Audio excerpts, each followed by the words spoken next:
the person that you can completely map and who only does positive things for you, it's like A, you don't know that person, B, they're not communicating with you, nor you with them, maybe they're just subordinating themselves to you or you to them, and you're not growing. You want someone who can, a real relationship is a wrestling match, it's a grappling phenomena that you both emerge transformed from, and that's what people want. They don't want a pushover, not unless there's something wrong with them.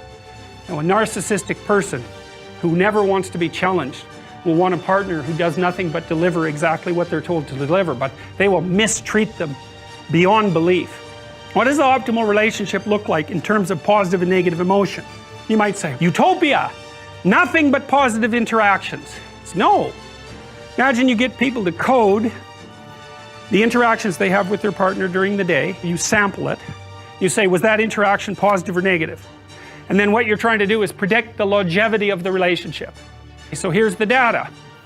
If it falls under 5 positive interactions to 1 negative interaction, the relationship doesn't continue. Fair enough, too much negative. That's easy to understand.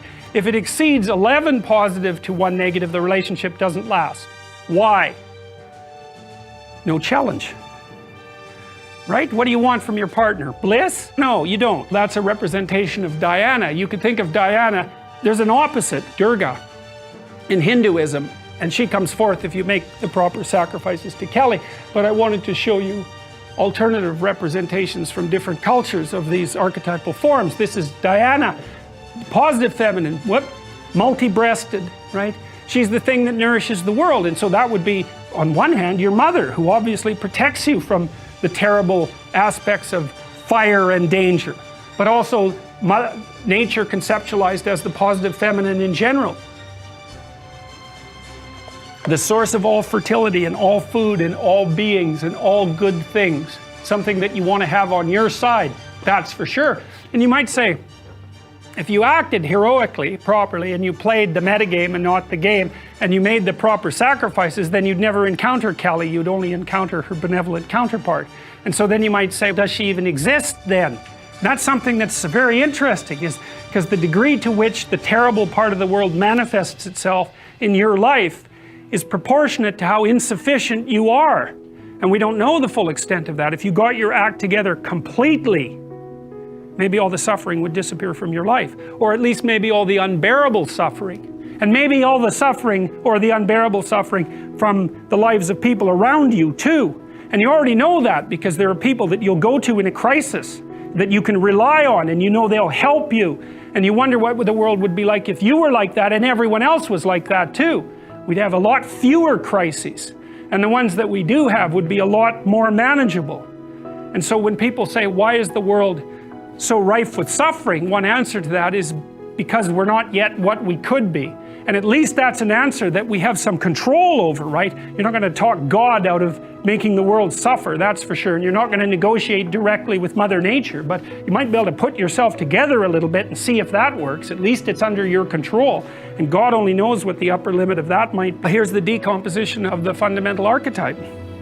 The dragon of chaos differentiates, on the one hand, into the feminine, that's the unknown, and the feminine differentiates further into the negative feminine and the positive feminine. The negative feminine is the reason for witch hunts. It's the reason for, there's a whole group online called Men Going Their Own Way, MGTOW. That's a very interesting group to go study. There's lots of them. I don't know how many of them there are, and most of them are older. Many of them are men who've been through a particularly horrifying divorce for one reason or another, and they've had enough of women. So they tell the young men that they're teaching, never have a permanent relationship. Never share your territory with a woman. Never share your possessions. Make sure you never live together, and don't stay with one long enough to enter a common law relationship, because you will be stripped of everything that you have. That's a hell of a thing to be telling people. But what's happened is that the female has been manifested in their life only as the negative archetype, and they've got that confused with all women. And that's partly, you got to ask yourself, if you know the mythological stories, maybe if you made the right sacrifices, you wouldn't have so much trouble with women.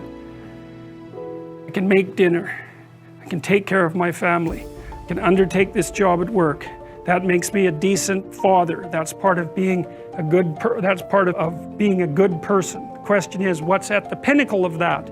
At the upper end of the abstraction hierarchy, because these things should be organized all the way up into a complete hierarchy.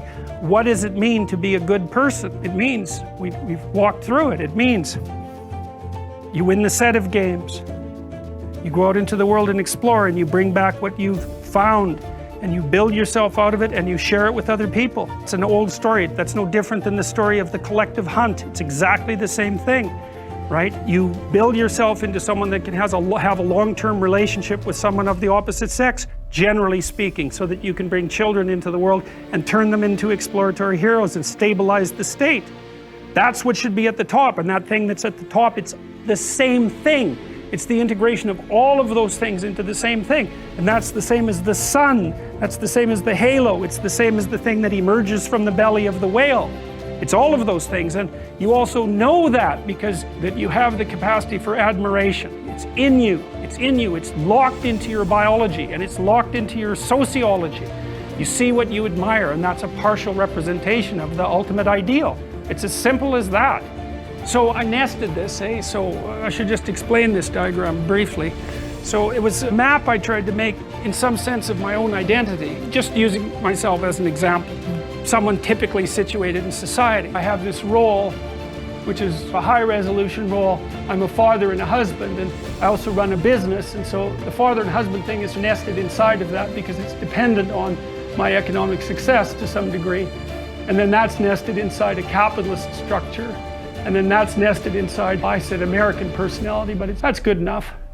And then that's nested inside the humanistic Western personality and inside the Judeo-Christian personality, and that's all nested inside this thing that's best conceptualized as something approximating the exploratory hero.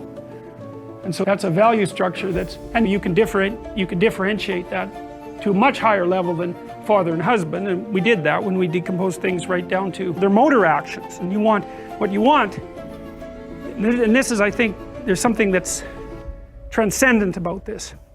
You want all those things stacked up, so they're all operating properly at the same time. All the way up, and all the way down, and I don't even know how far down means. Like, if you get all those things together, your physiology be organized and oriented properly too.